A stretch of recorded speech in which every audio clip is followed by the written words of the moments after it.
Hello friends, नमस्कार। आप सभी को नमस्कार। आप सभी का वेलकम इस क्लास में। You all are welcome to this class. Confirm करें आपका ऑडियो और वीडियो एक्सेसिबल है। Please confirm your audio video is okay.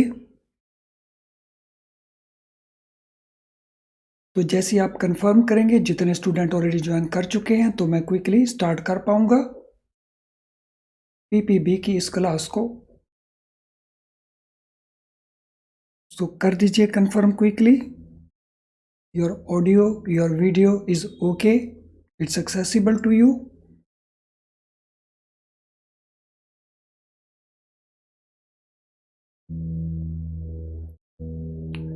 Yes कर दीजिए confirm. Your audio, your video is okay, so that we can start the discussion, ताकि हम discussion को शुरू करें। आज हम एक और बहुत ही इंपॉर्टेंट चैप्टर को डिस्कस करना शुरू करने जा रहे हैं। और जैसा टाइटल में आप देख रहे हैं, तो ये हमारा है right to information act. Previously ये हमारे लीगल पेपर का पार्ट हुआ करता था, लेकिन अब क्योंकि लीगल पेपर को डिसकंटिन्यू कर दिया है, तो इस एक्ट को पार्ट बना दिया है पीपीबी का। और ये मॉड्यूल 1 के अंदर चैप्टर नंबर 21 है।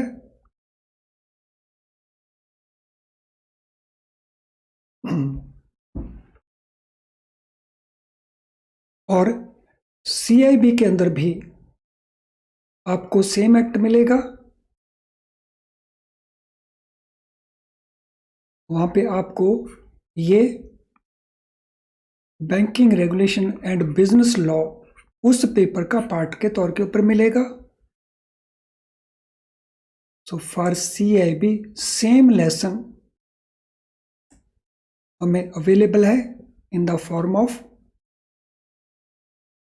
BRBL chapter. चलिए शुरू करते हैं इसको। इस एक्ट का बनाने का ऑब्जेक्टिव क्या है? So what is objective of this act? इसका ऑब्जेक्टिव है to provide for practical regime for citizens to get information under control of public authorities.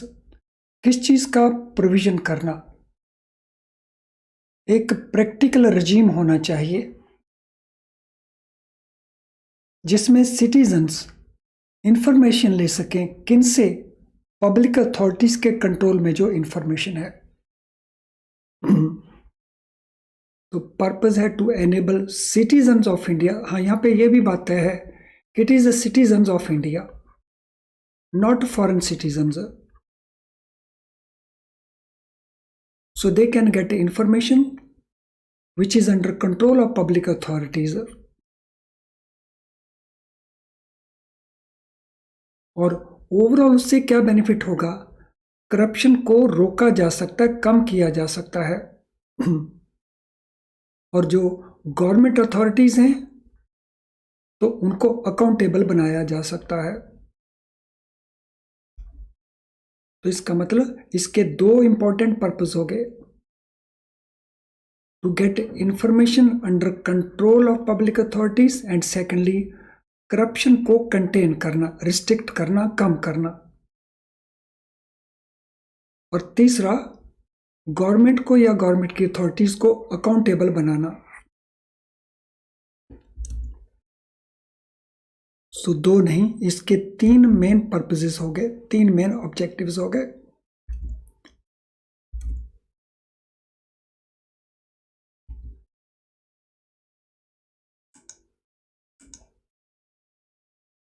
On coming into force of this act, Freedom of Information Act 2002 has been repealed. इससे पहले हमारे पास act था freedom of information act.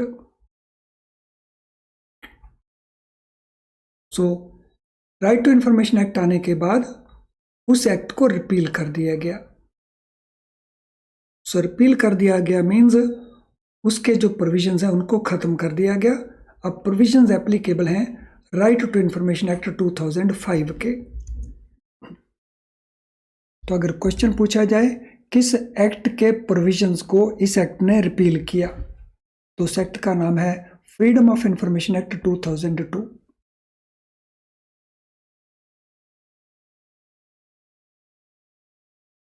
RTI act, जिसको short में हम RTI कहते हैं, राइट टू इंफॉर्मेशन एक्ट को, आरटीआई एक्ट का एप्लीकेशन कहां पे है? So where it is applicable? तो आरटीआई का जो ज्यूरिसडिक्शन एप्लीकेशन का वो क्या है? This act extends to whole of India, पूरे इंडिया को ये एक्ट कवर करता है, यानी all states, all union territories, उन सभी में ये एक्ट एप्लीकेबल है।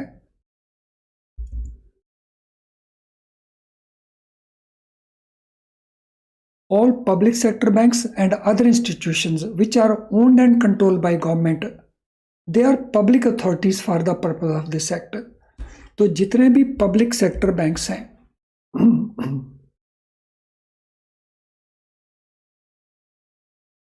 और दूसरी इंस्टीट्यूशंस हैं जिनको या तो गवर्नमेंट ओन करती है या गवर्नमेंट कंट्रोल करती है, तो उनको पब्लिक अथॉरिटी माना जाएगा इस एक्ट के अंदर। और पब्लिक अथॉरिटी की ये रिस्पॉन्सिबिलिटी है टू प्रोवाइड इंफॉर्मेशन, जैसा कि हमने ऑब्जेक्टिव के अंदर नोट किया था। तो दिस मीन्स पब्लिक सेक्टर बैंकों के ऊपर ये एक्ट उसी तरह से एप्लीकेबल है जैसे गवर्नमेंट इंस्टीट्यूशंस के ऊपर है। तो उसी कारण बैंकों को कंप्लाई करने होंगे provisions of this act.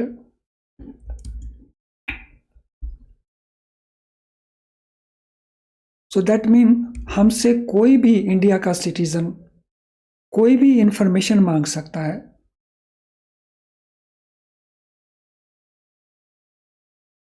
No, जब हम बात करते हैं इंफॉर्मेशन की, तो इंफॉर्मेशन में क्या क्या आता है उसको भी ध्यान से अंडरस्टैंड कर लेते हैं। सो what is included in information? Because citizen हमसे इंफॉर्मेशन मांग सकता है, तो ये इंफॉर्मेशन क्या है, हम उस इंफॉर्मेशन को अंडरस्टैंड कर लेते हैं।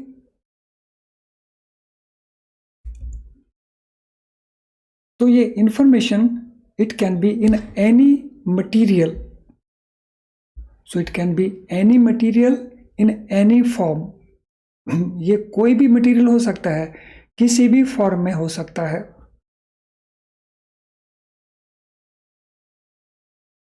फॉर एग्जाम्पल, ये रिकॉर्ड्स हो सकते हैं,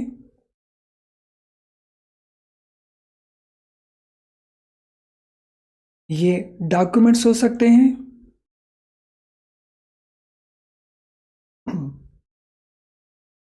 ये ऑर्डर्स हो सकते हैं like memos,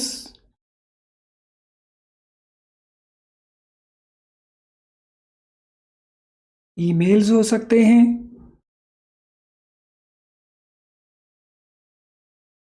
opinion, advice, press release, circulars, orders, log books, contracts, reports, papers, samples, models, data material held in any electronic form,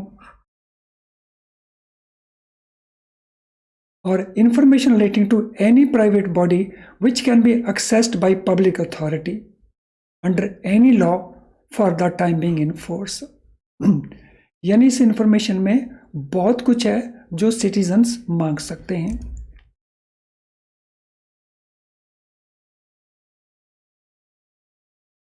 तो आई होप यहां तक हर चीज को हमने अंडरस्टैंड कर लिया होगा और नोट भी कर लिया होगा। तो क्विकली कंफर्म कर दीजिए by typing NQ, no question type कर दीजिए so that I come to know. कर दीजिए कंफर्म क्विकली।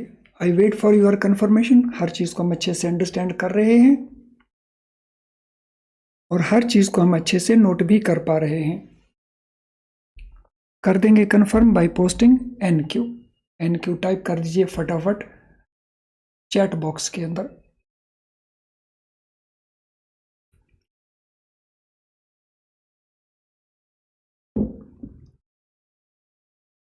और अब हम आगे मूव करेंगे। पब्लिक अथॉरिटी किसको कहेंगे? सो what is meant by public authority under RTI? RTI act में पब्लिक अथॉरिटी हम किसे कहेंगे? फ्रेंड्स, मैं नोट कर रहा हूं हमारे बहुत थोड़े स्टूडेंट्स ने NQ कंफर्मेशन मुझे प्रोवाइड किया है। मेरा रिक्वेस्ट है सभी से, तो फॉर द टाइम बिंग मैं रुक जाता हूं, आपकी कंफर्मेशन को पहले करवा लेते हैं तो फिर आगे चलते हैं। तो जिन्होंने अभी तक ये कंफर्मेशन नहीं दिया कि उनको कोई क्वेश्चन नहीं पूछना है, तो वो क्विकली कंफर्मेशन दे देंगे, फिर हम इसके आगे चलते हैं। मैं वेट कर रहा हूं आपके।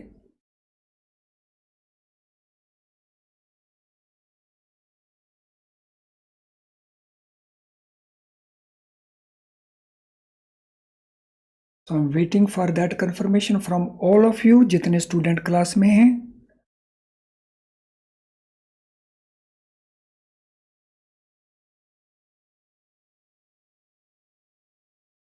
Yes, do it quickly.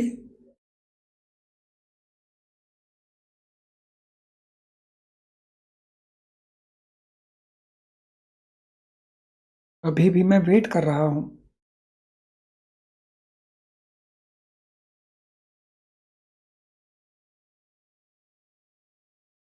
तो अगर आपको इस प्रकार की कंफर्मेशन देने में कोई कठिनाई है तो मुझे बता सकते हैं आप वो।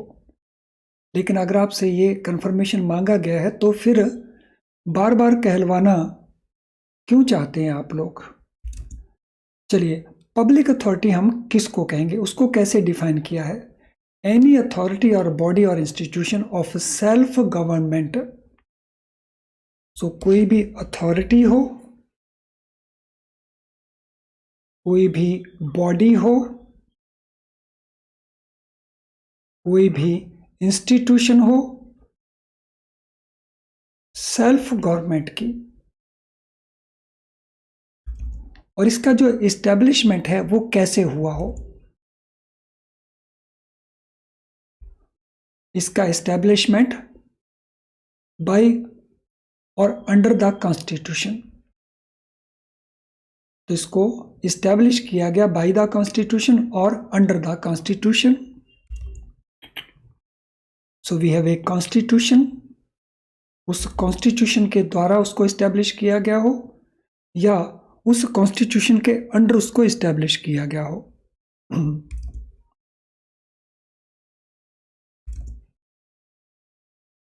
Bye any other law made by the parliament. So किसी और लॉ के द्वारा, one could be constitution, another by any other law जिसको पार्लियामेंट ने बनाया हो।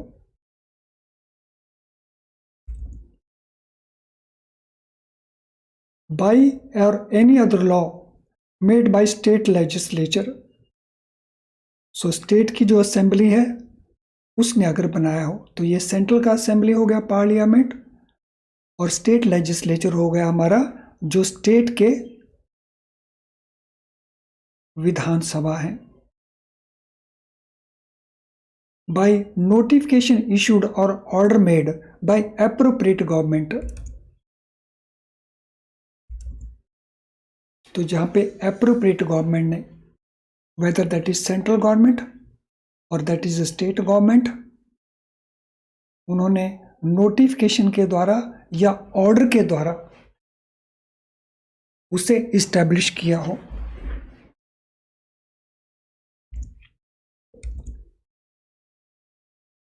तो इनको हम कहेंगे पब्लिक अथॉरिटी। यानी पब्लिक अथॉरिटी में एक बात बड़ी क्लियर है, तो यहां पे किसी ना किसी तरह से गवर्नमेंट का रोल है, गवर्नमेंट की कंट्रीब्यूशन है उसके प्रति।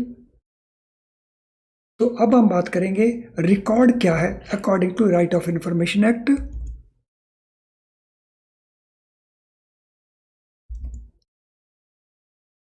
सो record means any document, any manuscript और एनी फाइल। कोई भी डॉक्यूमेंट हो, कोई भी मैन्युस्क्रिप्ट हो, और कोई भी फाइल हो उसको हम रिकॉर्ड कहेंगे।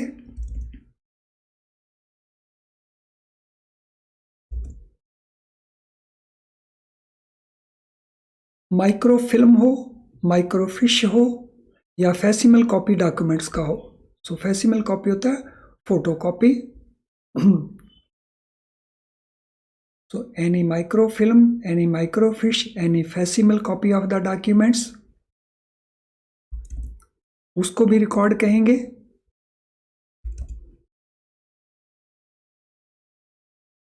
Any reproduction of image or images embodied in such microfilm, whether enlarged or not. So उस माइक्रोफिल्म के अंदर किसी इमेज को या इमेजेस को रिप्रोड्यूस किया हो तो उसको भी डॉक्यूमेंट मानेंगे, सॉरी उसको भी रिकॉर्ड मानेंगे।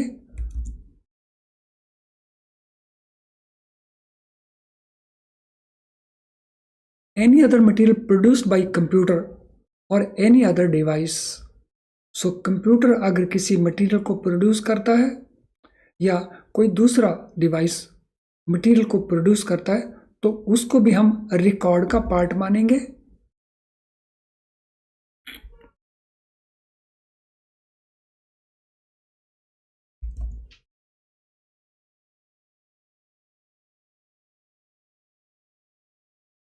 अब हम बात करेंगे राइट टू इंफॉर्मेशन क्या है। What is right to information?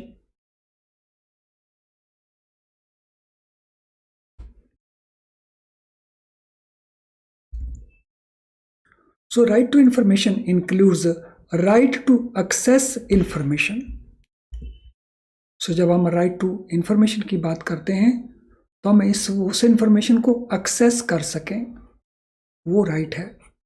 तो right to access the information which is held by or under control of any public authority.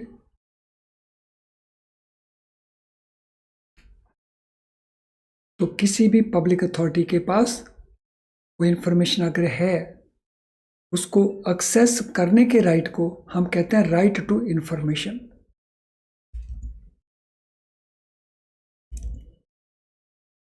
और इस पब्लिक अथॉरिटी के पास जो इंफॉर्मेशन है उस इंफॉर्मेशन में क्या क्या इंक्लूड हो सकता है? इंस्पेक्शन ऑफ वर्क, अगर कहीं काम चल रहा है तो उसको इंस्पेक्ट करना।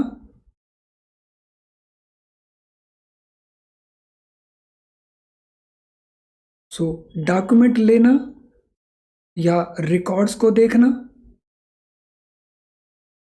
ये सारे राइट्स इंडियन सिटीजन्स को अवेलेबल हैं। कोई पब्लिक वर्क्स चल रहे हैं उसको इंस्पेक्ट करना, कोई डॉक्यूमेंट हमें चाहिए वो डॉक्यूमेंट की कॉपी लेना, कोई रिकॉर्ड्स हैं तो रिकॉर्ड्स को देखना,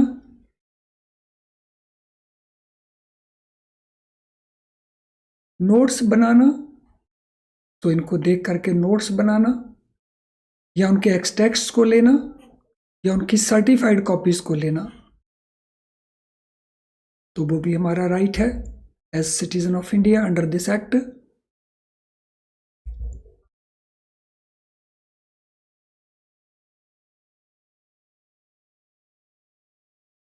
taking certified samples of the material, अगर कोई पब्लिक वर्क्स चल रहा है तो वहां पे सैंपल्स लेना, सर्टिफाइड सैंपल्स लेना मटेरियल के, so that also is our right.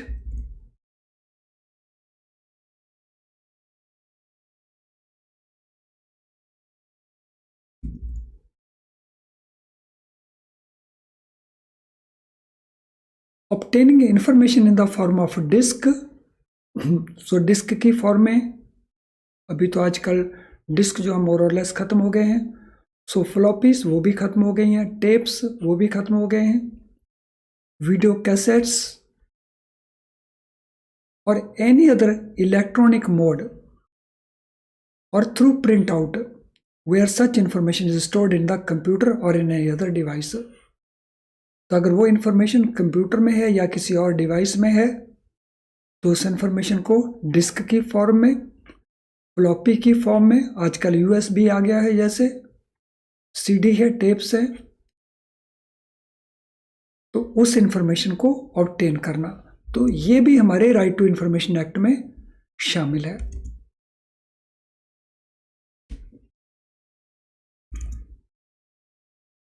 I hope अभी तक जो कुछ हमने डिस्कस किया everything is clear to all of you. अब हम बात करेंगे पब्लिक इंफॉर्मेशन ऑफिसर्स कौन है। Who are public information officers?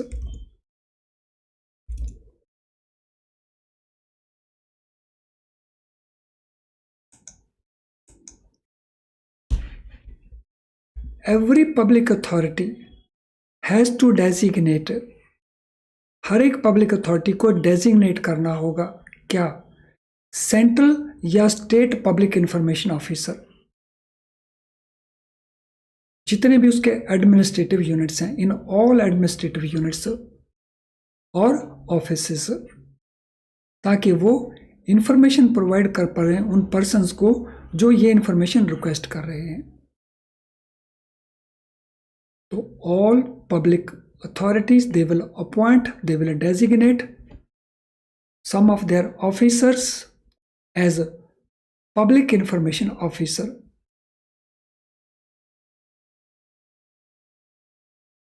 उनके जितने एडमिनिस्ट्रेटिव यूनिट्स हैं या ऑफिसेज हैं उनमें।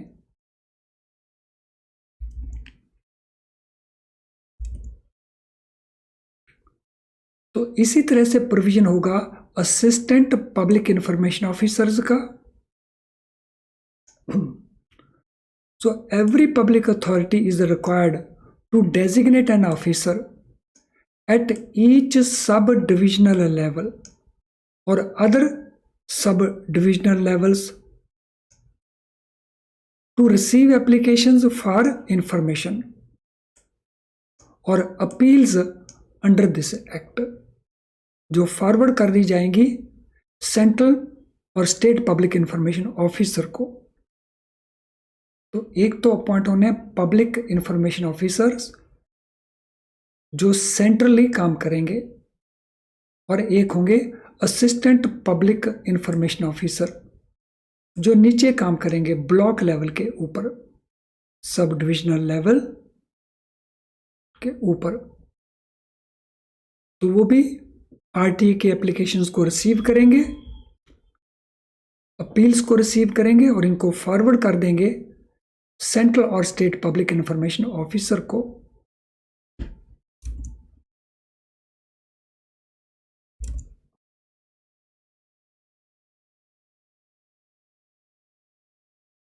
सो I hope everything is clear so far. So जिन स्टूडेंट्स का अभी तक लाइक डिसलाइक नहीं हुआ है वो लाइक डिसलाइक को कंप्लीट कर देंगे, do it quickly. So like dislike को कंप्लीट कर दें क्विकली सो दैट हम आगे मूव कर पाए। और मीनवाइल आपको ये जानकारी मैं ज़रूर देना चाहूँगा कि प्रेपरेशन में कोई कमी मत रखिए। यूट्यूब की जो हमारी ये फ्री क्लास है ये आपको बहुत बेनिफिट देती है आपके मार्क्स को इम्प्रूव करने में, लेकिन पास होने के लिए यह काफ़ी नहीं है। तो पास होने के लिए आप बुक्स को यूज़ करिए या वीडियो लेसन्स को यूज़ करिए। तो आपको फुल प्रेपरेशन करना चाहिए, ये नहीं कि कुछ यहाँ से कर लिया कुछ वहाँ से कर लिया, बिकॉज नो वन नोस कि पेपर में क्वेश्चन कहाँ से पूछे जाने हैं। तो कर दीजिए लाइक डिसलाइक जिन स्टूडेंट्स का रहता है, do it quickly.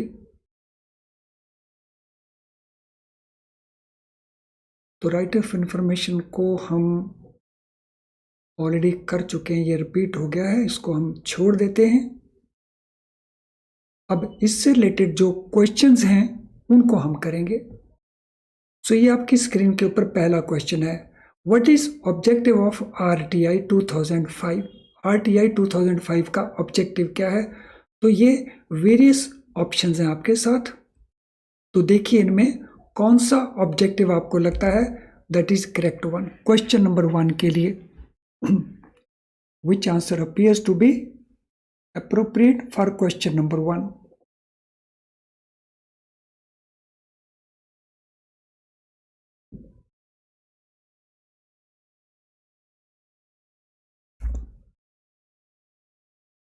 So what appears to be appropriate? So question number 1 के लिए answer B is the right answer. Question number 2, what happened to freedom of information act 2002 after RTI came into force. So RTI 2005 आने के बाद FIA 2002 इसका क्या हुआ। सो RTI को repeal कर दिया गया, फ्रीडम ऑफ इंफॉर्मेशन एक्ट को अमेंड कर दिया गया, फ्रीडम ऑफ इंफॉर्मेशन एक्ट को एक्सटेंड कर दिया गया, फ्रीडम ऑफ इंफॉर्मेशन एक्ट को रिपील कर दिया गया। तो कौन सा ऑप्शन आपको लगता है क्वेश्चन नंबर 2 के अंदर that is appropriate. Question number 2, so सभी स्टूडेंट कोशिश करेंगे, माइंड एप्लीकेशन होगा, अंडरस्टैंडिंग बेटर बनेगी, ज्यादा देर तक याद रख पाएंगे। Yes, answer D is the right answer. जो फ्रीडम ऑफ इंफॉर्मेशन एक्ट 2002 है उसको रिपील किया गया। To which entities does RTI apply. RTI किन एंटिटीज के ऊपर एप्लीकेबल बनता है। Only public sector banks, only institutions owned and controlled by government, all public sector banks and institution owned and controlled by government, all private sector banks and institutions. So कौन सा option आपको लगता है वो correct option है question number 3 के लिए। सो सभी स्टूडेंट्स कोशिश करें आंसर देने की।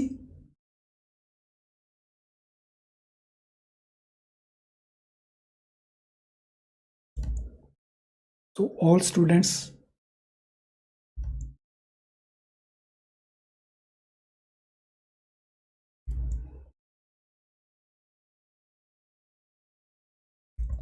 सो question number 3, yes, question number 3 के लिए आंसर बनेगा सी, सभी पब्लिक सेक्टर बैंक्स और पब्लिक इंस्टीट्यूशंस जिनको गवर्नमेंट ओन करती है या कंट्रोल करती है।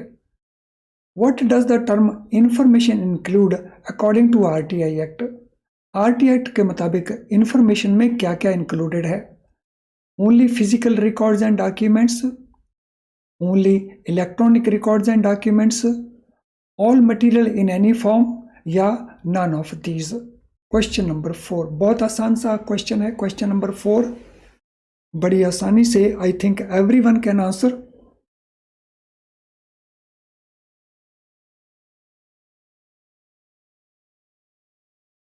Question number 4, what will be the answer?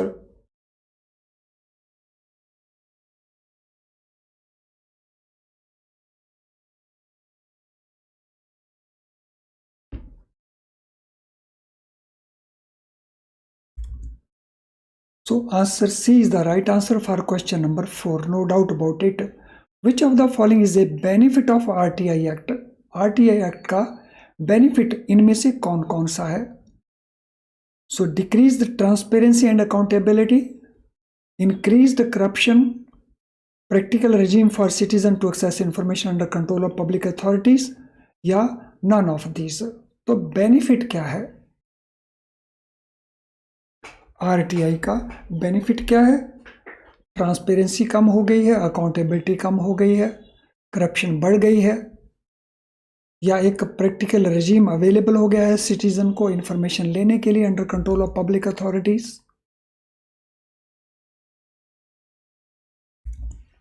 Question number 5, yes, answer is C. चलिए last question, who is required to comply with provisions of RTI act. तो किसको कंप्लाई विद करने हैं आरटीआई एक्ट के provisions? Only private sector bank and institutions, only public sector banks and institutions owned and controlled by government, all banks and financial institutions, all public sector bank and other institution owned and operated by government. तो कौन सा option आपको ज्यादा appropriate लग रहा है question number 6 के अंदर? Which appears to be more appropriate?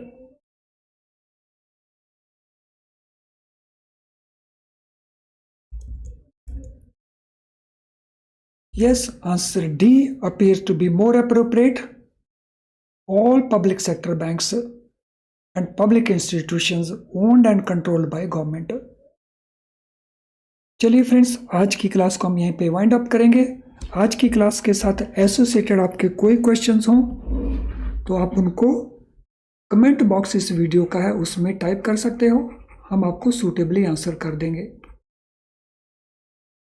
इसके अलावा अगर आपकी कोई रिक्वायरमेंट हो हमारी किसी भी प्रोडक्ट की तो आप हमें इस ईमेल आईडी के ऊपर मेल कर सकते हो। ये फ़ोन नंबर अब एग्जिस्ट नहीं करता, इसके ऊपर अब कॉल ना करना, बिकॉज हम आपकी कोई हेल्प नहीं कर पाएंगे। हाँ, हमारी ऐप का मैसेज बॉक्स है, उस मैसेज बॉक्स में आप अपने क्वेश्चन टाइप कर सकते हैं and we will suitably answer. चलिए आज की क्लास को हम यहीं पे वाइंड अप करते हैं, तो इस टॉपिक को हम कंटिन्यू करेंगे नेक्स्ट लेसन्स के अंदर भी। Thank you friends, all the best.